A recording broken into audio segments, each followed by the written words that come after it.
The Trolley Car Family, Chapter 10, Cherry Picking.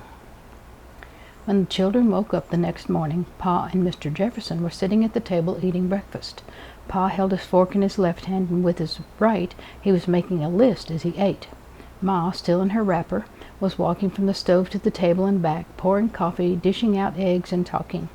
Pa and Mr. Jefferson were going to town, and Ma was telling them what to buy. Yeast, she said. Pa wrote that down. Carrots, said Ma, and oatmeal and butter. Nails, said Mr. Jefferson. Chicken wire. Bill lifted his head from his pillow. Pa, he mumbled sleepily, don't forget the seeds. Oh, all right, said Pa, writing it down. Seeds, Ma exclaimed. What do you want seeds for? Oh, we thought we'd plant some vegetables, said Pa in an offhand way. But isn't it too late to plant anything? We just want to see what will grow, said Pa. Seeds don't cost much. Better buy vegetables and spend your time looking for a job, said Ma. Oh, the boys will take care of the garden, Pa said, and we need a chain for the plow. Plow, Ma exploded. You going to farm? Can't plant the seeds without digging up the ground, Pa explained, and it's a lot easier to do it with a horse and a plow than with a shovel. Well, I need a big tin wash tub, said Ma. What's that for? Asked Pa. You going to take in washing? No, she retorted. We have enough right here, and whatever you do, don't forget the yeast or you'll have no bread to eat. Mr. Jefferson drank his coffee and went out to hitch up Whitey to the wagon. Pa put the list in his pocket, took the package of lunch that Ma had fixed for them, and went out. He and Mr. Jefferson climbed into the milk wagon.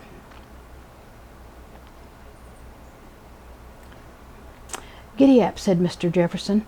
Whitey wiggled his ears and started off. I wish I could have gone too, said Bill. Your father has a lot of business to attend to, said his mother. You can go some other time. He has to see about getting a job, you know. Now come on, get dressed. We have work to do. What do we have to do? Said Sally. Pick cherries, said Ma. Aren't there more on those trees? Oh, thousands, said Bill. You want us to pick them? Yes, I do, said Ma. I wasn't planning to start anything big like canning, but it's not right to let good fruit spoil. I asked Pa to bring home some sugar. Now, if you boys will pick the cherries... Her voice trailed away in surprise. What's the matter, Ma? Sally asked. I haven't any jars, said her mother. They're all at home in Mr. Jefferson's barn. Well, we have to pick cherries anyway, said Bill. The birds were eating them yesterday. That's true, Ma agreed, and what we can't use Miss Perkins might like to have. Let's all go, said Sally, and have a picnic. Let's get Tom and Martha, said George. Ma thought that was a good idea, and after breakfast George started across the road. Bill went with him to carry the pail for the morning milk and also to see that George didn't forget to return. And don't you forget to come back either, Ma called to Bill. Sally and I will clean up while you're gone. Tom was just letting the cows out into the barnyard, out of the barnyard into the pasture when George and Bill arrived. He called out to them and unfastened the gate to let them in. There were two big calves in the barnyard which stared at the visitors with those big brown eyes and then galloped clumsily off into a corner. How old are they? Bill asked. Oh, they're 6 months old, said Tom said Tom. Come on, I'll show you my calf. He led the way into the barn. It was cool and dim inside and smelt of hay and milk. In a big stall in a corner was a black and white cow with a very new-looking black and white calf. The calf stood close to its mother, who was licking it. Let me get this turned so you can see that cute little calf. And that's its mama. The mother cow stopped licking the calf and stared at Bill and George. Then the calf turned its little baby face and stared at him too. That's a young calf, isn't it? Said Bill. Yep, just born 3 days ago, said Tom. Wow, said Bill. He reached over the top of the stall and patted the baby calf's warm, silky neck. Isn't she a beauty? Tom boasted. I'm going to raise her myself. Aunt Hannah gave her to me for my own calf. Bill was full of admiration for the calf and for the whole farm. I wish we had a farm like this, he said. Tom shook his head. It's not as good as it could be. We ought to have more help. We get a man to help us with the heavy work, but it takes a man on a farm all the time to make it really good. We could have a dozen cows and lots more crops. He sighed in a very grown-up way. Aunt Hannah's in the milk room. Want to see her? The boys walked into a little room where Aunt Hannah was pouring milk through a strainer into some big cans. Good morning, neighbors, said Aunt Hannah. "It certainly is nice to have neighbors across the road. You came just in time to get your milk." She filled Bill's pail, and then filled a pan which she set on the ground outside the door. A gray cat and 3 gray kittens appeared and began to lap up the milk. 4 pink tongues worked busily. 4 tails stuck up in the air. 3 of the tails were beautiful straight tails, but the littlest kitten had a kink in his tail, right at the end. George squatted down to examine this strange thing. "Would you like a kitten?" Aunt Hannah asked. "Martha promised one to Sally, but you can take one now if you like, and if your mother will let you have 2 cats, Sally may pick another." "I'd like to have this one," said George, patting the one with the silk kinky tail. "It's a long time since we had a cat. Our black cat ran away and took all her kittens with her." He picked up the kitten and held it close to his ear so he could hear it purr. "What happened to her tail?" "I think she got in a cow stall," said Tom, "and the cow must have stepped on her tail. She's always getting into something." Bill laughed, just like George. "You picked the right one, Georgie." Then he remembered what he'd come for. "Ma wants to know if you all would like to go on a picnic with us," he said. "We want to pick cherries up on the hill back of our barn and take a picnic lunch." "Oh, that's a splendid idea," said Aunt Hannah. "Mr. Jefferson helped with the milking again today, so we're way ahead of our work." "Mr. Jefferson came over this morning," Bill said. "We never knew it. We must have been asleep. Wow, I wish I could milk. Then I'd come and help you too." "Come over yourself," Aunt Hannah said. "We'll teach you." Tom laughed. "Pretty soon Aunt Hannah and I won't have to do a thing. We'll sit on the porch and give orders." "That's right," said Aunt Hannah. "Now, if Sally will come and help Martha with the housework, there won't be anything left for me to do." "You'll still have to do the cooking, Aunt Hannah. I wouldn't eat Martha's cooking," said Tom.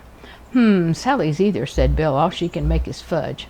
"Well, anyway," said Aunt Hannah, "Martha is making the beds and washing the dishes today, and as soon as we're all done, we'll be over." Bill and George went back more slowly than they had come, since Bill had the milk to carry, and George had the kitten with the kinky tail. When Ma saw the kitten, she said, "Seems as if our family just keeps on growing. First 2 chickens, and then a cat. What next?" "Aunt Hannah said we could have another cat," said George, "one for Sally." "Oh, no, indeed," said Ma. "One is plenty. Here's a saucer for it, and you have to feed it yourself, mind. Don't expect me to remember it. I have enough to do." "I'll help you remember, Georgie," said Sally. "I think it's darling. Let's call it Kinky." At this moment Peter spied the kitten, and with a joyful cry of "Kitty!" he ran as fast as he could to hug the little cat in his arms. But the kitten was old enough to take care of itself. Like a streak of lightning it galloped the length of the beds and leapt lightly up on the top of the china closet. There it sat, looking down at the Parkers. "I don't think we have to worry about Peter hurting this cat," said Sally, "but we better close all the windows or she'll run away while we're out." In a little while Aunt Hannah and Tom and Martha arrived, with pails for the cherries and their basket of lunch. The Parkers gathered up all the pails and saucepans they could find. Bill carried no blanket for Peter to take his nap on, and they all started for the barn, where they left their lunches to be out of the sun. Then they went on up to the orchard. "My goodness," said Aunt Hannah when she saw the cherries. "I never knew there were so many." "There weren't last year," said Tom. "I was over here, but there were only a few, and the birds got most of them." "It's lucky you came," said Aunt Hannah to Ma, "or the birds would have had these too, and they've had them long enough now." "How long?" Ma asked. "Well, the old man who owned this place moved away about 5 years ago," said Aunt Hannah, "and then the house burned down." "Where was the house?" George asked. Tom pointed up the hill. "Up there, back of the barn. There isn't anything there now except some bricks and lots of stickers and poison ivy." Bill was getting restless. He rattled his pail and said, Ma?"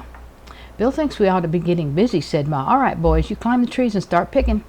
Each boy climbed a tree. As they filled their little pails, they handed them down to Mrs. Parker or Aunt Hannah, who emptied the cherries into a milk pail. The 2 ladies were so busy talking and getting acquainted that they often had to be called several times before they heard the boys. Sally and Martha likewise were getting better acquainted as they took care of little Peter, who wanted to eat all the rotten cherries or green apples he could find on the ground. Sally said, "I was so glad when I saw there was a girl here. It's not that I don't like boys. I do like to see a girl once in a while. I wish we'd had another baby, and maybe it would be a girl. But then," she went on thoughtfully, "it wouldn't be anywhere near my age, of course." "Well, I'm glad you have Peter," said Martha. "Of course he isn't really a baby anymore, but still he's nice to play with." She tickled the back of Peter's neck, and he turned around and grinned at her, and offered her a green apple which he had just found. "Do you live here all the time?" Sally asked. "Yes," said Martha. "Mama died when I was a little tiny baby, and Papa travels around on boats. He's an engineer, so he can't take us along, and we stay with Aunt Hannah. At last they heard Ma's voice calling, "All right, boys, we've got all we can take now. You better come down and we'll have lunch." And there's a picture of the little calf. End of chapter. End of chapter 10.